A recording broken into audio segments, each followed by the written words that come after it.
Hello students. तो कल हमने एनिमल टिश्यूज आपको बताया था 4 टाइप्स के होते हैं, एपिथेलियल, कनेक्टिव, मस्कुलर और नर्वस। एपिथेलियल के बारे में हमने डिटेल में बता दिया था। आज हम कनेक्टिव टिश्यू की बात कर रहे हैं। तो कनेक्टिव टिश्यूज में आपको 7 एग्जाम्पल याद रखने हैं। कनेक्टिव टिश्यूज नाम से ही पता पड़ रहा है कि दो चीज को कनेक्ट करने का काम करते हैं। तो इसमें आपको 7 एग्जाम्पल याद रखने हैं: blood, bone, ligament, tendons, cartilage, areolar tissues और एडिपोज टिश्यूज। ये सारे कनेक्टिव टिश्यूज के एग्जाम्पल होते हैं। ब्लड का काम क्या होता है? ये ऑक्सीजन को O2 और CO2 इधर से उधर ले जाने का काम करता है, साथ में न्यूट्रिएंट जैसे कि ग्लूकोज इनको भी ले जाने का काम करता है। बूंस का मेन काम क्या होता है? ये एक फ्रेमवर्क बनाती हैं, यानी कि स्केलेटन बनाती हैं, जिससे कि जो बॉडी की मसल्स होती हैं वो इससे अटैच रहती हैं, तो उनको एंकर करता है मसल्स को और सपोर्ट करता है बॉडी के ऑर्गन को। लिगामेंट क्या होते हैं? ये फाइब्रस कनेक्टिव टिश्यूज होते हैं जो कि बून टू बून के कनेक्शन को हम क्या बोलते हैं? लिगामेंट। डायरेक्ट क्वेश्चन आता है कि लिगामेंट किसको कहते हैं, तो बून टू बून कनेक्शन क्या है? लिगामेंट। और ये फाइबर बहुत ही इलास्टिक होते हैं।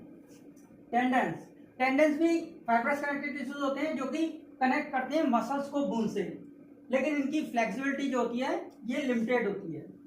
कार्टिलेज क्या होते हैं? सॉफ्ट टिश्यूज होते हैं। जैसे बून्स हार्ड होती हैं, लेकिन कार्टिलेज कहते होते हैं सॉफ्ट होते हैं। तो ये जितने भी बॉडी के सॉफ्ट पार्ट होते हैं, जैसे नोज की टिप, जैसे ये हमारा ईयर पिन्ना का सॉफ्ट वाला पार्ट यहाँ पर, तो नोज, ईयर, नोज, और ये कार्टिलेजनस रिंग पाई जाती हैं ट्रैकिया के अंदर, जो सांस की नली होती है जिसे हम ट्रैकिया बोलते हैं, और एक साउंड प्रोड्यूसिंग ऑर्गन होता है जिसे हम लैरिंक्स बोलते हैं, इसमें कार्टिलेज पाया जाता है।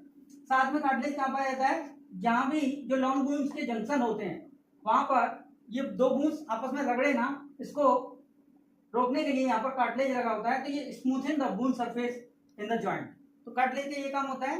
नेक्स्ट है एरियोलर कनेक्टिव टिश्यूज, जो कहाँ पाए जाते हैं? एरियोलर कनेक्टिव टिश्यू मसल्स और स्किन के बीच में पाए जाते हैं। ब्लड वेसल्स और नर्व्स इनके चारों ओर पाए जाते हैं। एंड सपोर्ट इंटरनल ऑर्गन को सपोर्ट करने का काम करते हैं और help in repair of the tissues. किसी चीज को रिपेयर करने के लिए कहीं चोट लग जाती है तो जो टिश्यूज रहते हैं वो क्या होते हैं? Areolar connective tissues. साथ में ये लॉन्ग बोन्स होती हैं, उनके अंदर बोन मैरो के अंदर यही वाले टिश्यूज पाए जाते हैं। ठीक है, तो बोन मैरो में कौन सा टिश्यू पाए जाते हैं? Areolar connective tissues. Adipose tissues ये फैट स्टोरिंग टिश्यूज होते हैं। तो इनका फंक्शन क्या होता है? फैट का स्टोर करना इनका फंक्शन होता है। क्योंकि फैट स्टोर कर रहे हैं तो जो मोटे लोग होते हैं उनको एज ए फैट किसका काम करता है? इंसुलेटर का काम करता है। तो ये किसका काम करता है? इंसुलेटर का काम करता है। ठीक है, तो ये एक्ट एज ए इंसुलेटर। ये बिलो द स्किन के नीचे पाए जाते हैं एंड बिटवीन इंटरनल ऑर्गन, तो ऑर्गन इंटरनल ऑर्गन के बीच में। Thank you.